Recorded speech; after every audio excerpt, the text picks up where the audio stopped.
Now, as we keep saying, there's no doubting the number one issue in this country. It is the cost of living. It's a crisis affecting so many Australians. During last year's election campaign, of course, Labor promised the world. Here's a reminder. Taking pressure off the cost of living. Of addressing cost of living issues to take pressure off living standards. There is a cost of living crisis. Meaningful help with your cost of living. The cost of everything is going up.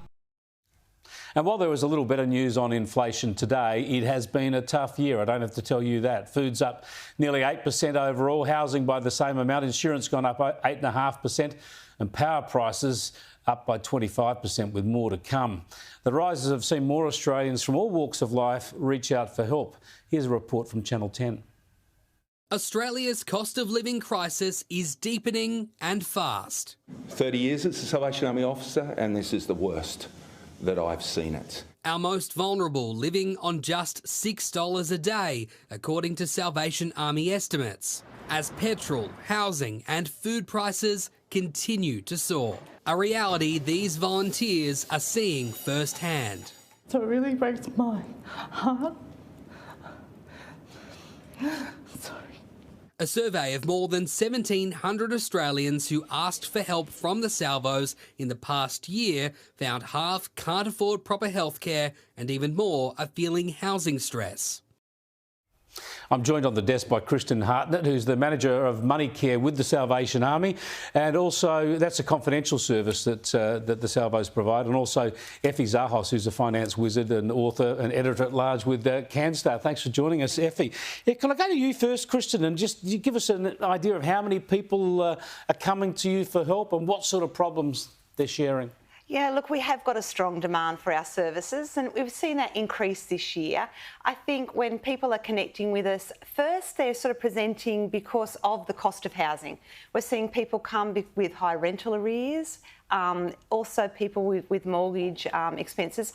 But across the board, it's people are being impacted by high utilities as well. So they can come into our financial counselling service with Money Care, or they may reach out to us through our what we would call emergency relief material aid. I suppose it all builds on itself. You know, when you get arrears in your rent, you start to obviously have a debt then, and then the power prices come in, your electricity bill comes in, and that's gone up 25%. The trouble is you're going backwards rather than seeing any way forward. I think that's so right. And so what we see people do, and I mentioned Toby, who connected with our service. So Toby came in, lost a little bit of income with his roles, and then what he did, he used his credit cards, you know, robbing Peter to pay Paul, grabbing a bit of buy now, pay later to pay for the essential goods. And so then when he connected with us, we went through and did an assessment. We actually contacted his banks and spoke about, you know, we contact the hardship department and we're able to get some relief on those credit cards and then work through debt one at a time, but they are expensive debts as well. Yeah, but that's fantastic to get that help to sort of work your way through. Effie, have you seen this sort of problem come to the fore as dramatically as it is at the moment? And what's the best advice you've got for people? Yeah, look, for me, and I've been in the game for a long time, even on the other side as a banker myself, I've never seen it at this situation where the amount of our income is just going to needs. So when I look at, say, 12 rate hikes and what that does to the average household budget, in some places around Australia, you're looking at your pay, about 60% of it just going to servicing your mortgage. It leaves very little wiggle room for then other areas. And what's happening is that people are getting into this situation. In some cases, you know, there is no money left over. But I think consumers are being savvier in the regards we look at record number of people that have refinanced, and that's continuing to happen. The banks, I believe, are now finally starting to look after their existing customers and not just new customers. And that's not doing us a favour. That's because new loans aren't coming through the door. They know that. So they're now thinking, well, we've got to protect our existing customer base. Let's start reducing rates on there. It goes back to the consumer, as you were saying, to actually go through step by step and see what better deals they can get.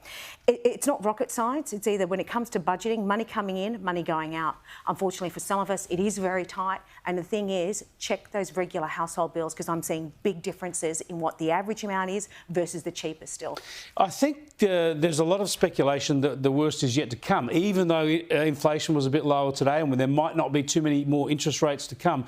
The sort of built-up stress in the system is about to come through, but a lot of spending is really dropping off. Do you think that the worst is about to unfold? Yeah, well, inflation numbers are great. They're better than what we expected. But the real problem here for the RBA is that it's not a lay-down pause. It's not a certainty there, because we had goods services go down, but goods prices go down, but service inflation is still very high.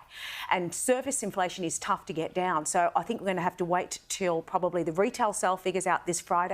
And then also maybe the government is going to wait until the next month, but I think the increase is going to happen under his watch until Michelle gets in. Yeah, we'll see what happens. Now, Kristen, what's the best thing that government could do at this stage to help people out? Look, I think as a Salvation Army, we will support anything and any measures that support people experiencing financial hardship. I do think it's very difficult to navigate the system. We talk about utilities. That's one of the presenting issues for us. You know, speaking to about 5 different utility providers last week when I had the opportunity to do, they talked about how difficult it is to know all the rebates, all the tariffs and all the systems. So what we do encourage people to do is reach out to the people you owe money to, communicate, communicate, communicate. Don't do it alone. If that's too hard, know that services such as the Salvation Army are there for you. You don't have to do it alone. I think I'll always have a message of hope. We see the benefits that do come when people communicate with all these creditors. We've got the website address there on screen. It's so important because it's so difficult. As you say, there's so many outgoings to compare and to contact, and that's all time, and time is money if you're trying to do some extra work. Effie, do you think that's the best advice? Absolutely. Energy is a big one, and don't forget you can upload your bill and get it compared and just see, are there better places out there? So Energy Made Easy, even CanStar Blue, both of them enable you to upload your bills and see if you can get better deals out there. Of course, the concessions, you've really got to find them. They don't come automatically, and it's worth looking for them. Thanks for joining us, Effie and Kristen. Really appreciate your insights and the help that you're able to give people. And that website, we'll pop that back up on the screen later on for the salvos if you want to avail yourself of those services.